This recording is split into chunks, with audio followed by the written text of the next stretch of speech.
Welcome to today's topic. We are going to be talking about one of my favorite topics, which is really around exercise and how your exercise routine could actually be hurting your body composition goals.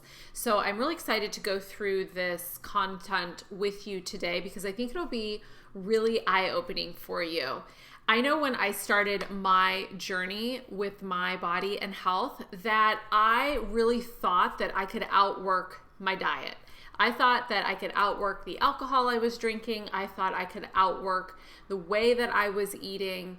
And I just had to come to a realization that that wasn't the case. You know, it's very common to think, oh, I just need to work out longer, harder, or more often in order to achieve the results I want with my body. Has that been you? Have you thought those things and experienced that? If so, you're not alone and there's nothing wrong with you for thinking that way. That was the way that I thought for a long time myself. So I actually got into CrossFit and I started being really active with CrossFit. I actually bumped up my workouts to not twice a day, but I was doing 2 hours a day, 5 days a week. So I would go into the gym and I would do like an hour of straight lifting training. And then I would do a whole hour class, which was more lifting and then a metabolic conditioning or like a HIIT workout. And I did that 5 days a week for 3 months. And guess what happened? I gained 10 pounds of fat, not muscle, okay?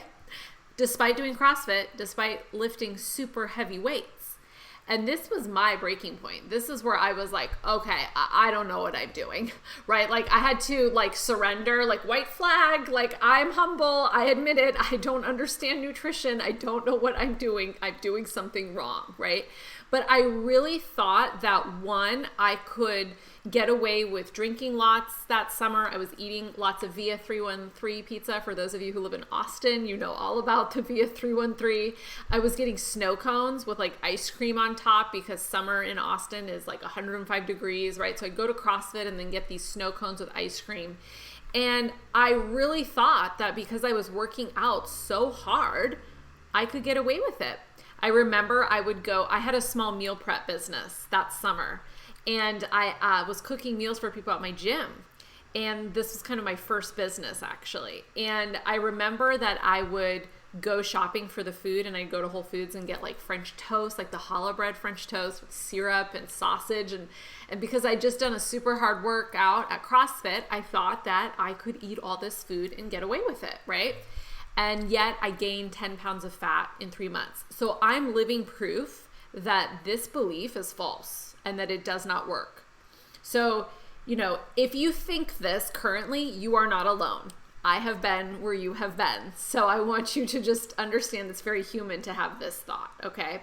But it is wrong, all right? It's wrong to think that you can outwork your diet or your alcohol use with exercise. And we're going to talk about why. And some of these things may actually surprise you. And some of these things may be no duh to you.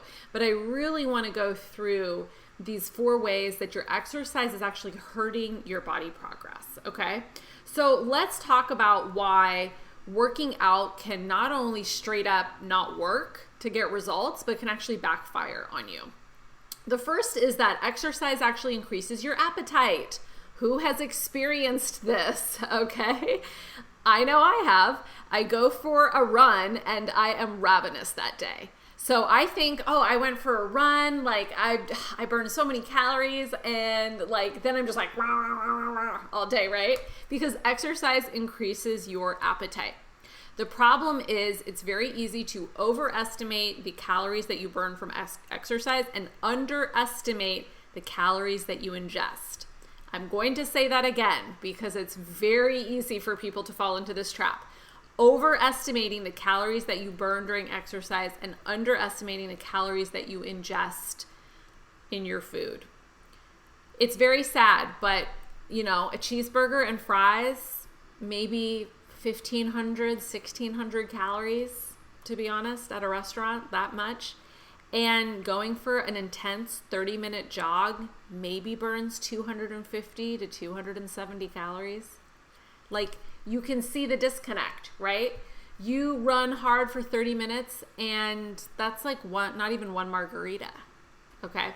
So you can start to see that you really can't cancel out your food because your appetite's going to increase as you exercise more. Now, this doesn't mean don't exercise. We're going to talk about that. But I just want you to understand that this is one of the reasons why exercising more is not the answer. It can actually trigger you to eat more and set you even further back. And I don't know if you guys know this research, but I go through PubMed and I read a lot of research articles.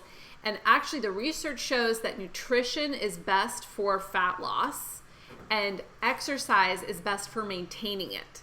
Now, I believe that exercise is also important for triggering fat loss, building muscle, etc. But research actually shows that it's nutrition that triggers fat loss more and exercise that maintains it. Okay?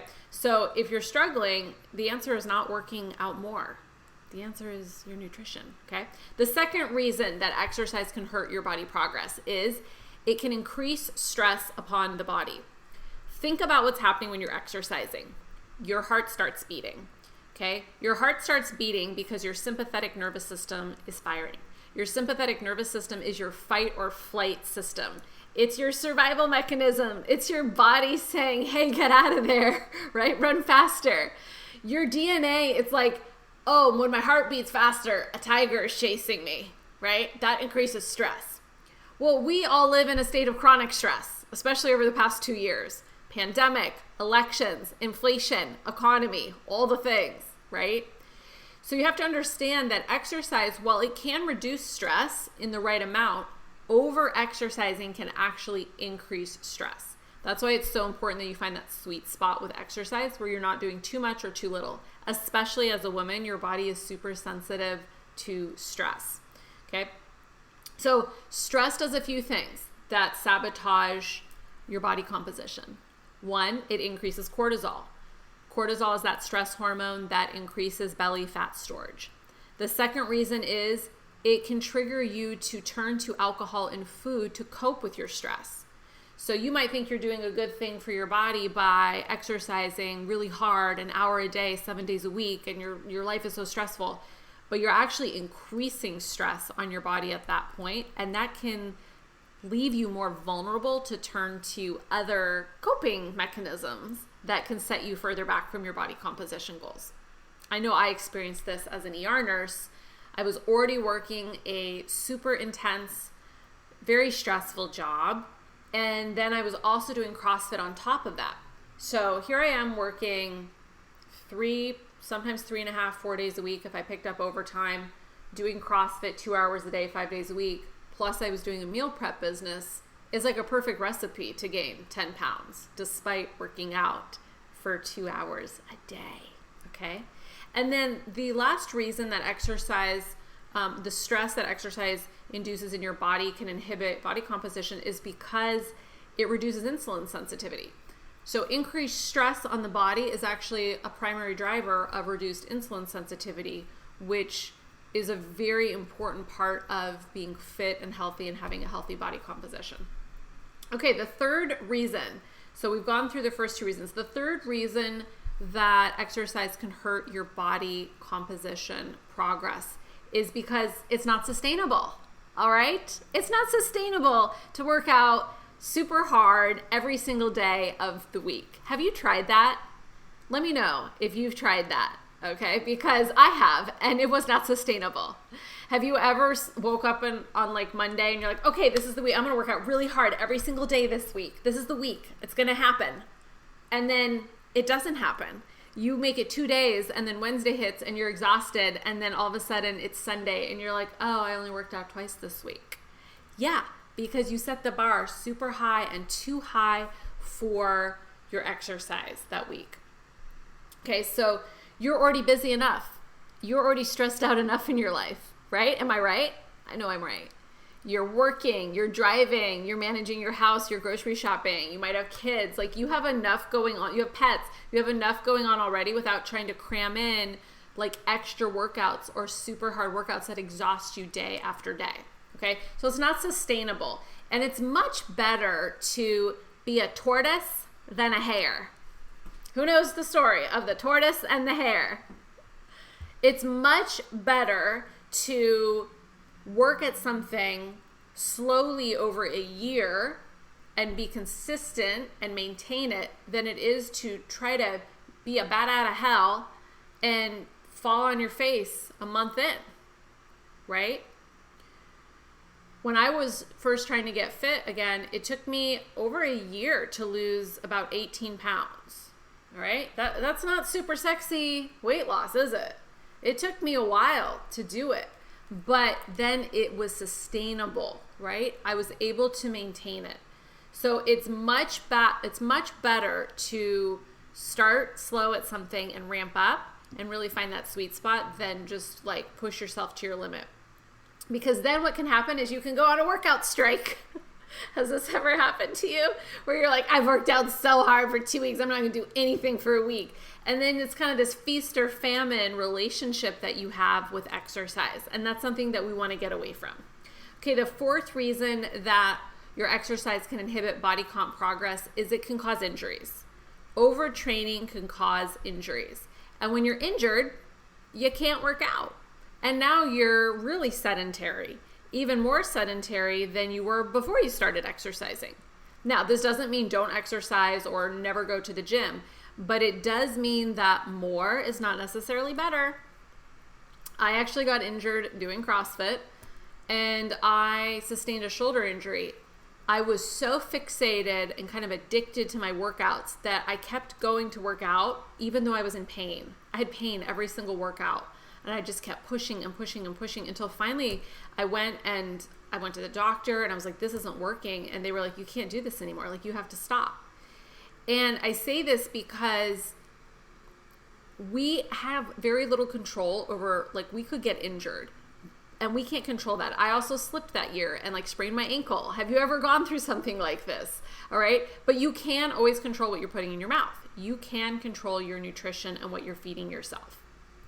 Okay, so let's talk about some of the gaps that are missing in this belief. When we think, oh, I can just outwork, I just need to work out harder. That's why I don't have the results I want with my body. I just need to work out harder, or I need to work out more, or I need to work out, longer, or I need to change something with my workouts. It can't possibly be my nutrition. No, it's my workouts. When we get fixated on that, we have blinders on. We have blind spots and things we're not seeing. So I want to help open those up for you so you can really see clearly what's going on. The first thing is remembering that nutrition is greater than exercise when it comes to fat loss, and the research supports this.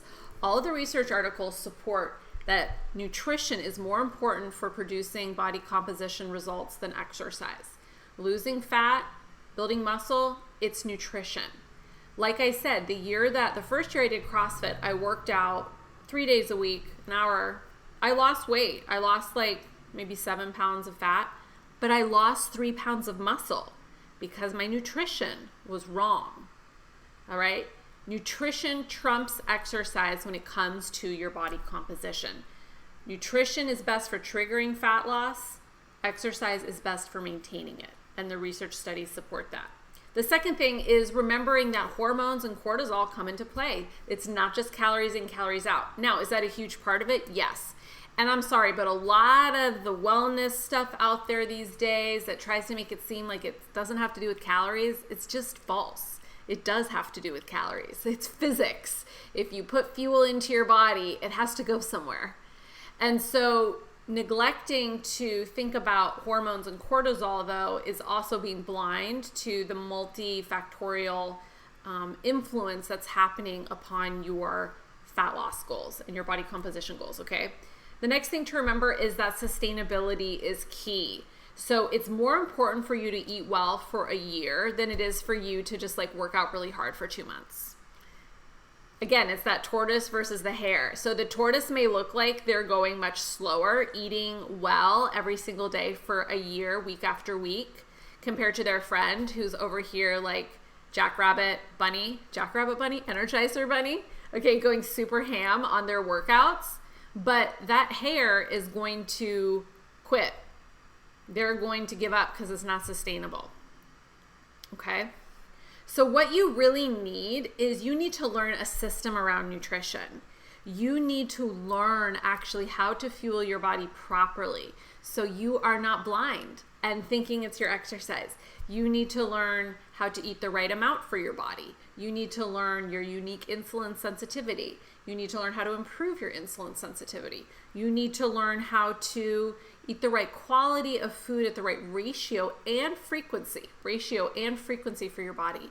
You need to learn how to reduce and account for your alcohol within your unique formula. And you need to learn how to shift your mindset. These are the things that you actually need to achieve your body composition goals. Not working out harder, okay? Not working out multiple times a day. Not working out 7 days a week. And then eating whatever you want and drinking. Trust me, I've tried it. It didn't work, all right? There's a better way. There's an easier way.